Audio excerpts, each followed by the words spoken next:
Bismillah, Assalamualaikum warahmatullahi wabarakatuh. Selamat pagi anak-anak ibu semua.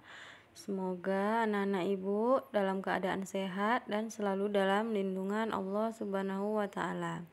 Hari ini kita akan melanjutkan pelajaran tematik kita di tema 3, subtema 2, pembelajaran 3 dan 4. Nah, sekarang kita pelajari dulu pembelajaran 3. Pada pembelajaran 3, kita akan belajar tentang benda padat.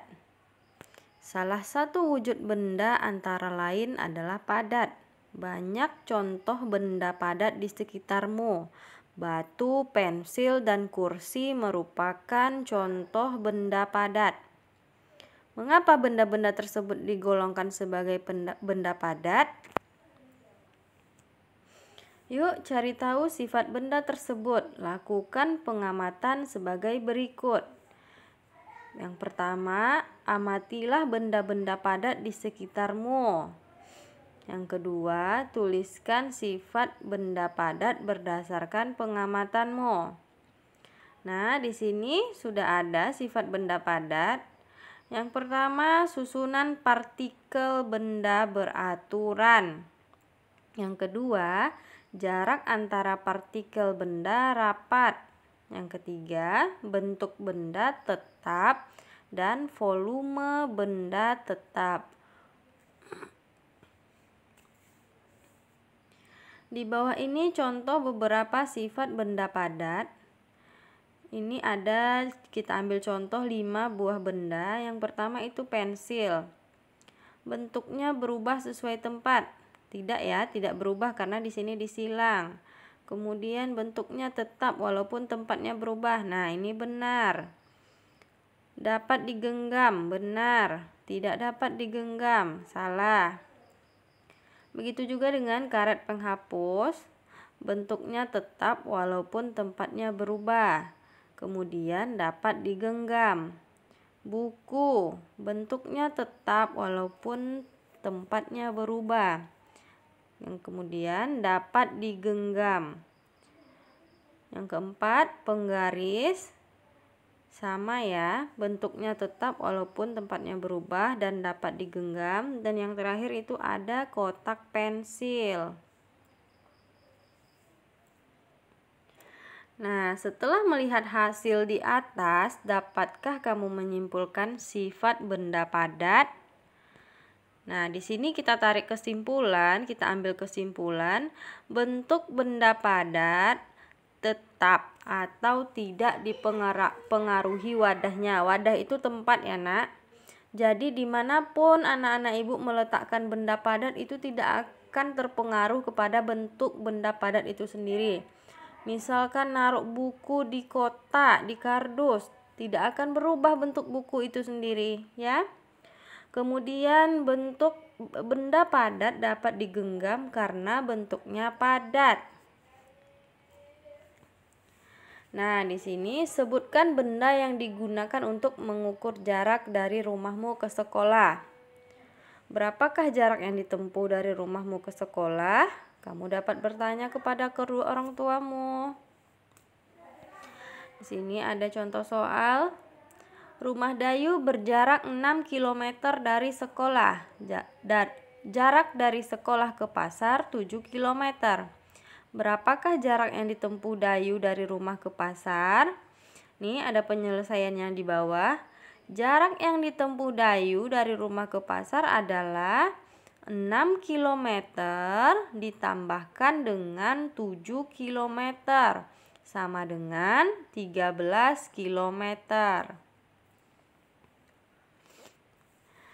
Ini ada beberapa contoh soal.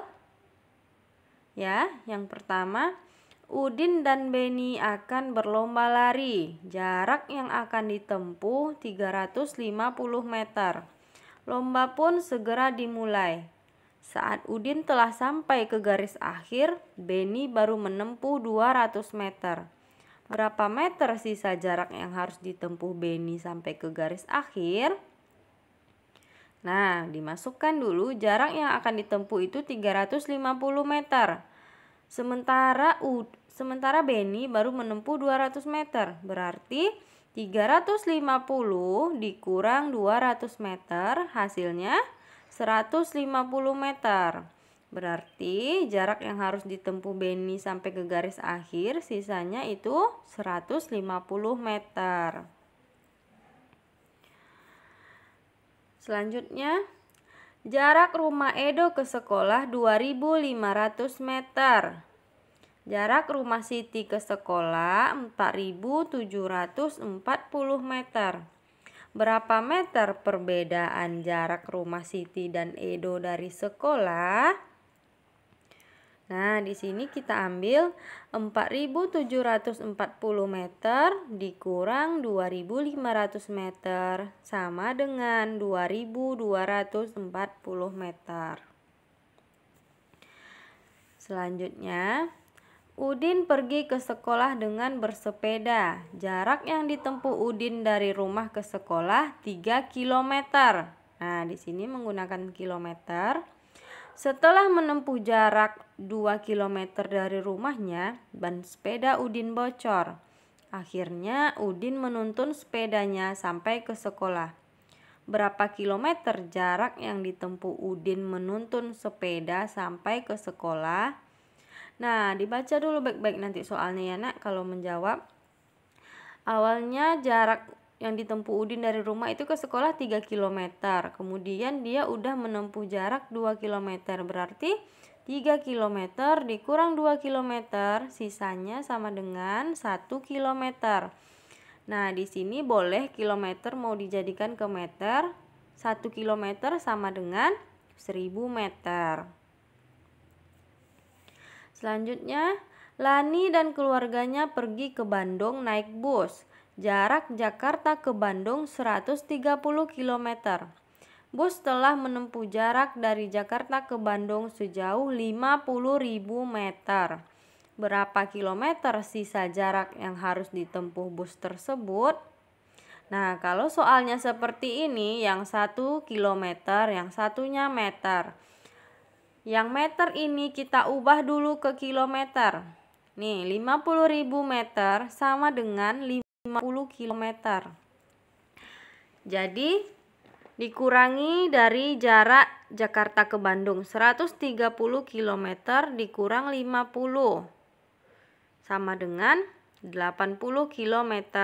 Jadi sisa jarak yang harus ditempuh adalah 80 km. Ingat, kalau soal seperti ini, yang satunya kilometer, yang satunya meter, ini harus disamakan dulu ya nak. Samakan dulu, harus disamakan menjadi sama-sama kilometer. Ya, paham sampai di sini kan nak? Kita lanjutkan. Bantulah Siti menentukan jarak dari rumah ke sekolah. Jarak rumah Siti ke sekolah 3 kali jarak dari rumah ke pasar. Jarak dari pasar ke rumah 100 meter. Berapakah jarak yang harus ditempuh Siti dari rumah ke sekolah? Nah, di sini disebutkan jarak rumah Siti ke sekolah 3 kali jarak dari rumah ke pasar. Berarti 3 dikali 100 meter sama dengan 300 meter. Dah, sampai di sini video pembelajaran kali ini yang pembelajaran 3. Kalau ada yang tidak dipahami, anak-anak bisa menelpon ibu ya. Bisa lewat WA atau video call.